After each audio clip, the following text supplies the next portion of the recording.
gani gidan nan sai an iya samun nasara. Rage baki ba abin da zai hana ni in shiga ko na dace. Salamu alaikum iya wahidi. Sadaka iya ko kanzo ne. Ko na shekaran jiya ne zan iya ci. Wahidi. Sadaka iya gona shigo ne.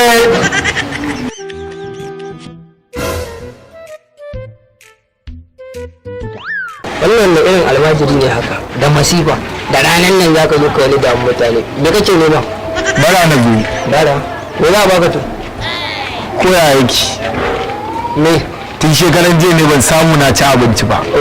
in kana tunanin ci muke rabon da mu ci abinci a gidan nan mun manta kawai takara ce muke ci a gidan nan ba wani abinci ba haka ka wuce ka bani guri amma a wani ruwa an za ka sha sai a ɗebo ma. Na gode. Ce ne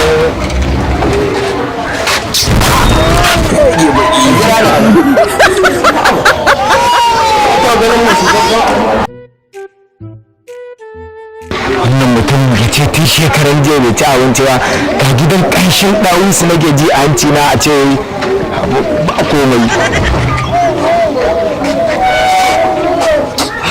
ka tsaya gyara rufe gida na yau gida sai almajiran na ban da ma za a kwari da Allah wannan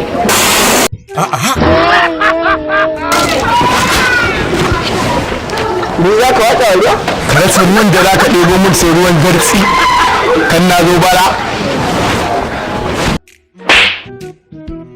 Ni kamala? An mare ka. Ni kamala? Na ce an mare ka. Sai ka tabbatar da ka kawai da nake. No. Sai na nuna ma bambancin mutumin ƙauye da na birni. Allah, kan na zo bara gidanka?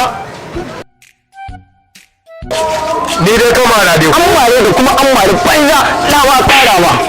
Ni kamara. An mare ka. Ni kamara. Ka dau mataki an mare ka. Allah isa.